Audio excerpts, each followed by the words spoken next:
Hey, what's going on, everybody? So we just wrapped up the 14th practice of the spring. It's the final one before the spring game. There's a lot to get into about the spring game that I can share with you guys, but shout out to everybody who's watched the videos leading up to it. There were a lot of interviews today, and we did get a viewing period, which was great, about 20 minutes or so. Not as much as we've been getting in the past during the early parts of spring, but still good to get into some things with some drills that I was able to see. But definitely hit the like button if you like these kind of videos, and stay tuned throughout the rest of the video as well. Mario Cristobal spoke today, as well as offensive coordinator Josh Gattis. Gattis was presented with the Broyles Award. Surprisingly, you'll see the video there. He definitely didn't know that they were going to be down here to present him with the award. It looks great. Goes to the top assistant coach in college football. He got that award last year while at Michigan. 5 players spoke to the media as well afterwards, including freshman Cyrus Moss, Ja'Cory Brown, and Jaleel Skinner. All 3 of these guys early enrollees, doing well, fitting into spring ball. And then also transfers. Frank Latson and Logan Sagapolo from Oregon also spoke to the media. We'll get into some things that they had to say. A lot of news and notes in this video. Can't believe it's already 14 practices done. Only one left is the spring game on Saturday at Drive Pink Stadium. Definitely shout out to everybody who's already watched that sneak peek video. If you haven't yet, definitely do that. You can see what the stadium looks like, and I've got some notes about the spring game as well that I'll speak about later on. First, my observations. So today I focused on the running back position, and I just want to make note of it. Today was not a full pad practice. Coach Cristobal mentioned there's 3 practices throughout the spring. You can't be in full pads. They used this day to be one of those, as well as the early parts of the spring as well. And so today was a little, I wouldn't say it was a walkthrough, because they did go through practice, and I was paying attention to the running backs, and they were doing some running drills with the offensive and defensive line in there, and I'll get into some observations there. But first off, I want to make this point clear. You know, it's been good being able to see Jalen Knighton and Don Chaney Jr. both dealing with injuries, different injuries.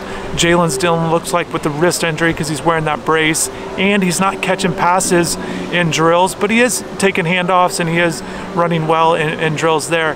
And then Don Chaney Jr. coming off the knee injury, and that's where I want to talk about with Don. But certainly great that these guys, even though they did not participate in contact, it was great that both of those guys understood the offense. They were out there pretty much all spring, you know, that they were out there, did the drills, did everything they were supposed to there. But I thought that was good as they learned their new offense. But I want to start with Don, you know, and early on, and he has work to do to get himself back into shape where he needs to be to run at a high level for Miami this season. But I thought it looked like today that I noticed differences from when he started out this spring in terms of his body. I think, again, still work to do, but I thought he looked good, and I think he's doing okay. You know, he's running well. I watched him, in particular with the drills. How's he shifting? Is he only doing straight ahead stuff? But he's doing a good job. I saw him kind of go through these drills, and I will post the video. Definitely do that before the spring game, so definitely stay tuned to the channel. But he was doing a good job with chopping his movements and showing some quickness there, and I think he's doing a good job, it seems like. And we don't have a prognosis or anything, but it seems like he's on the right track. I think that's a good sign for all you Don Chaney Jr. fans out there. Definitely it was good for him and Jalen to both get reps, and just watching those 2 guys. I want to make note of Henry Parrish. He was a guy that Josh Gattis singled out as a guy that's doing well. He's had a good spring, so they're happy with what Henry's brought to the team. You know, and just kind of going back on a few interviews ago, a few practices, but Henry just spoke with a lot of confidence, and I know he's excited. And also, look, he's not coming, he was the number 3 back last year at Ole Miss. He didn't come here to just settle in to be in a number 3 spot at Miami. He looks at it like he's going to take this thing over, so we will see how that works out, with knowing that there's certainly talented backs on the roster. Thad Franklin's another guy looking to make an impact. And, you know, Thad's a guy that's, you know, still progressing in these drills today. You'll see, I thought he did a good job with his hands. It's not his strong suit, but I thought he did a good job catching the ball, and I'll definitely post that in the video as well, so you can see these guys with their footwork. Kevin Smith really preaching the footwork, going through drills, chopping up the feet, getting out of breaks, making strong cuts, and getting upfield. All these drills are relying on that to be the points of emphasis, but, you know, also catching the ball. And I think Thad is progressing in that area, and I think he's doing a good job, even though it's not necessarily a strong suit, and he's going to have to catch the ball to be a full-time guy in this offense. You know, just a little thing about a player progressing in a certain area, and I want to talk about Tyler Van Dyke on the move, rolling to his right in particular, and making throws downfield. If you're looking for Tyler you're kind of wondering, how's he been this spring? Is there a certain area of his game that he's really improved on? I would point to that part of his game. I think it's going to be a point of emphasis for this offense, but I think Tyler's doing a good job or he's done a good job of progressing in that area, and not just rolling out and throwing a 5-yard check down, but getting the ball downfield, those 15 to 20 yard, that medium to long range pass on the sideline where only his receiver can get it. I think he's doing a good job of that, and I think he's progressed with that in his game. And anytime someone like that who's done so well can add other things to their game whilst they're still perfecting what they already do well, I think that's a good sign. So look for Tyler to continue to do that. Look for that in the spring game. You know, how will that translate into real defense, a real competition there? And just some news and notes from all the interviews that we got today. And I want to start with Coach Cristobal. He's certainly excited about the progress, you know, with what this team is, and certainly he's excited about the spring game. You know, maybe it's a little disappointing they're not having it at Hard Rock Stadium, their home stadium, but I think it's going to be a great atmosphere. A Drive Pink Stadium, 22,000 seats were claimed, and even though if not everybody shows up, it's still going to be a packed environment. is expecting this thing to really be quite the environment there on Saturday. Again, just a reminder, if you haven't seen the video, but the game's at 12 o'clock on noon on ACC Network Live. But if you want to get there early, tailgate, gates open, the parking lot opens at 9 o'clock, and then gates open at 10:30 to get in there. So should be an action-packed day there in the spring game, and there's a lot to look forward to in that. You know, and other things that Coach Cristobal said was he really addressed the, you know, with recruiting. You know, there were a lot of recruits here today. I want to point that out because I think if I were to guess, it seemed like today it was the most recruits I had seen out of practice throughout the spring. Notably, there were 3 teams out here with a lot of representatives. Belen Jesuit was here, you know, Don Chaney Jr.'s alma mater, as well as I thought there were a lot of St. Thomas Aquinas guys, as well as Champagnat. There was a lot of guys from those teams as well as some other players as well, but certainly a lot of people there at practice today. Also, former Hurricanes, no secret, it's nothing new. You see former Hurricanes pop in and out throughout spring ball. Today was no different. Jimmy Graham was here. I know many of you enjoy seeing Jimmy, and shout out to Jen. I know you're a huge fan of Jimmy, so definitely good to see him out here, as well as Lamar Miller, you know, Sean Spence, and Travis Benjamin. 3 guys I remember covering quite a bit during their high school and their college careers and into the pros. So good to see all these guys here. A few news and notes about these interviews. So I want to start with Logan Sagapolo, and he's a guy, if you haven't seen it yet, definitely check it out, but he's a guy that excels in the weight room. He's been primarily playing right guard. He said he could play left if they need him to, but he's looking at right guard.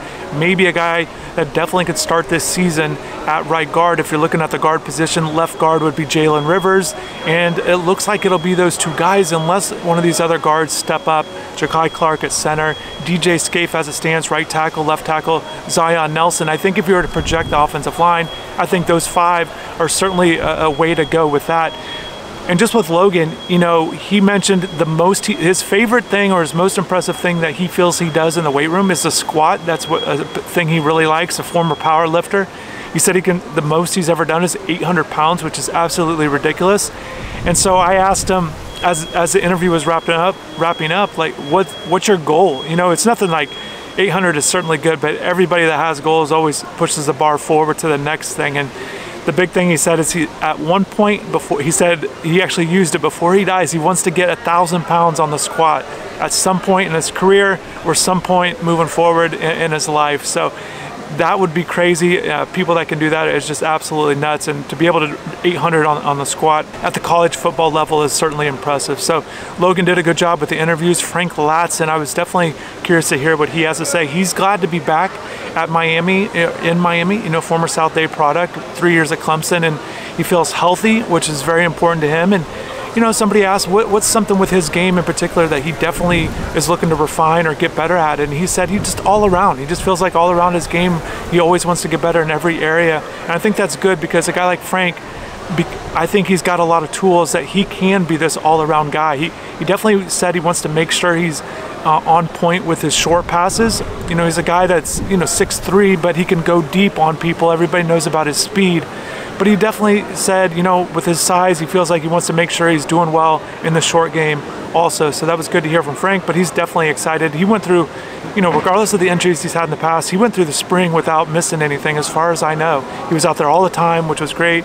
And I think somebody asked him, you know, did you come here to be a starter, all these kind of things. And of course, Frank wants to be the #1 guy, but basically what he said, I thought his answer was great, was just that if he handles himself, if he kind of makes sure he's on top of his game and doing everything the right way on everything he can do as a player, then everything else is going to work itself out. And I definitely believe that. And honestly, I think some people, it feels like there's some people sleeping on how good Frank can be in this offense. And I don't know if it's because he didn't produce this big season at Clemson, but he did it in spots while dealing with injuries and playing behind some top level guys. So definitely keep your eye on Frank. I think he has a chance to make big plays in the spring game. I mentioned him as one of my top 5 players to watch in the spring game. If you saw that video, definitely appreciate you there.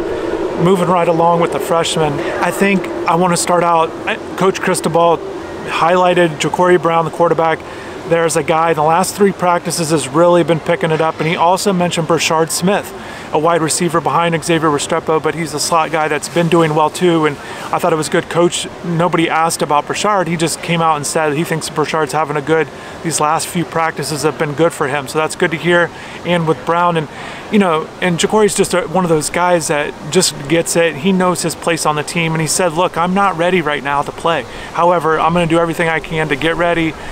When it is my opportunity, I'm going to make sure that he's ready to go with everything that he brings to the table. But he's just learning from everybody, and I think it's good anytime, especially quarterback, but anytime a player can sit back, understand where they are realistically with their abilities and where they are on the depth chart, and just sit back, you know, and really make the focus learning, getting better, and improving. I think that is when players can really excel with their player development, and I think he seems to be on the right track with that. And also great to hear that coaches mentioned that he's had a good few practices, so he's done well, he's improving, and I think he'll continue to do so. So it wouldn't surprise me at all if he plays well in the spring game, carrying over what he's done in spring practices these last few days into the spring game as well. And another guy that spoke today, Jaleel Skinner. You know, somebody asked him, look, why did you pick Miami? He's a guy that flipped from Alabama, and he said his #1 reason, and I thought this was interesting, and definitely keep note of this. The #1 reason why he said he flipped to Miami, why he came to Miami, was the recruitment from tight ends coach Stephen Field.